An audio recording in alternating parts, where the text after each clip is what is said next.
ঝুরা মাংস দেখেই জিভে পানি চলে আসছে। কথাটা কিন্তু একেবারেই সত্য। আমরা সবাই ঝুরা মাংস খেতে পছন্দ করি এবং সবাই এটাকে খুব সুস্বাদু হিসেবে, জনপ্রিয় হিসেবে একটি খাবার। আসসালামু আলাইকুম। নর্মাল কুকে সবাইকে স্বাগতম। আশা করি সবাই ভালো আছেন। আমিও আপনাদের দোয়ায় আলহামদুলিল্লাহ ভালোই আছি। তা আজকে চলে গেলাম আমি মেন রেসিপিতে। তাই সবাইকে অনুরোধ করি একটা লাইক দিয়ে ভিডিওটা দেখার। তাই নিয়ে এলাম আমি 1.5 কেজি পরিমাণ গরু গোশ, হাড্ডি ছাড়া, আর নিয়েছি আদা রসুন পেস্ট করা, জিরা পেস্ট করা। আপনারা ইচ্ছা করলে এটা ব্লেন্ডারও পেস্ট করে নিতে পারেন, আবার কেউ পাটায় বেটেও নিতে পারেন। হলুদ মরিচ আমার পরিমাণ মতন আমি নিয়ে সব কিছু দেখেন গরম মশলা গুঁড়ি একসাথে নিয়ে আমি এখন তেল দিয়ে ভালো করে আমি হাত দিয়ে লবণ দিয়ে মাখিয়ে নেব। এখন পর্যন্ত যারা ভিডিওতে আসেন এখনও লাইক দেননি, অনুরোধ করি একটি লাইক দিয়ে ভিডিওটা কন্টিনিউ করবেন। আর যদি নতুন ফ্রেন্ড হয়ে থাকেন অবশ্যই চ্যানেলটাকে সাবস্ক্রাইব করে বেল বাটনটা অন করে দেবেন। আর যদি ফেসবুক পেজ থেকে দেখেন তাহলে অবশ্যই পেজটি ফলো করে সঙ্গেই থাকবেন, নতুন নতুন রেসিপি চলে যাবে আপনাদের কাছে। দেখেন আমি ঢাকনা দিয়ে ঢেকে রেখেছিলাম অনেকক্ষণ। এখন আমি একটু হালকা গরম পানি দিয়ে দিলাম পরিমাণ মতন, দিয়ে আমি ভালো করে লেড়ে এটাকে রান্না করে নেব। এবার কিন্তু রান্না করার জন্য চলে গেলাম। আর যে বললাম, যদি ফেসবুক পেজ থেকে দেখেন অবশ্যই ফলো করে পাশে থাকবেন, বেল বাটনটা অন করে দেবেন, আর একটা করে অবশ্যই একটা লাইক দিয়ে নেবেন। তা আপনাদেরকে অসংখ্য ধন্যবাদ, আপনারা সব সময়ের জন্য আমাকে সাপোর্ট করেন। দেখেন মাংসটা কিন্তু সুন্দর একটা সেদ্ধ হয়ে গেছে, কালারটা মাশাআল্লাহ অসাধারণ আসছে। আর সেদ্ধটা কিন্তু এখানে ভালোভাবেই করতে হবে। আপনার ইচ্ছে করলে এটা প্রেশার কুকারেও দিতে পারেন। আর আমার মনে হয় প্রেশার কুকার ছাড়া যদি এমনি সেদ্ধ করি আমার মনে হয় এটা খুব ভালো লাগে। এবার ঠান্ডা করে হাত দিয়ে আমরা এটাকে ঝুরা বানিয়ে ফেলবো। আগেকার দিনে কিন্তু এভাবে হাত দিয়ে ঝুরা করতো না।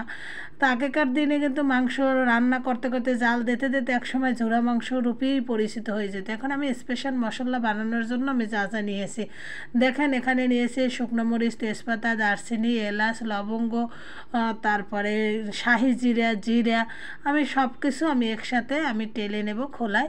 আপনারা অবশ্যই এভাবে একটা স্পেশাল মশলা বানিয়ে নিতে পারেন। এখানে কিন্তু স্পেশাল মশলাটা দিলে খেতে অসাধারণ একটা টেস্ট আসে।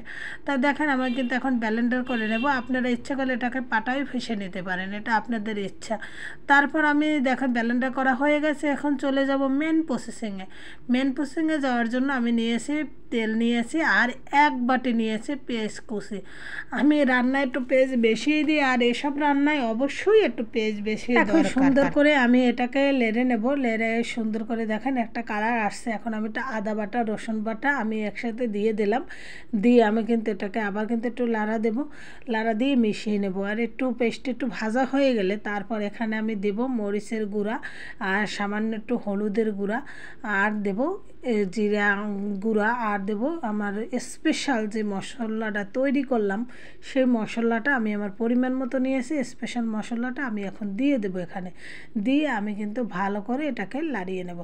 এবার কিন্তু কষানো হয়ে গেল। এবার দিয়ে দিলাম আমি সেই মাংসগুলা, ঝুরা করা যে মাংসগুলা সেটা কিন্তু দিয়ে দিলাম। দিয়ে এখন কিন্তু আমি ভালো করে অনবরত লাড়তে থাকবো।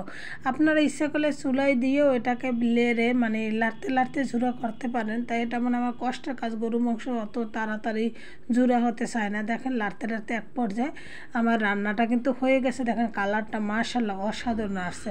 যখন দেখবে এরকম কালার হয়ে গেছে, নিচে কোনো পানি নেই, তখন বুঝবো যে এটা আমার হয়ে গেছে।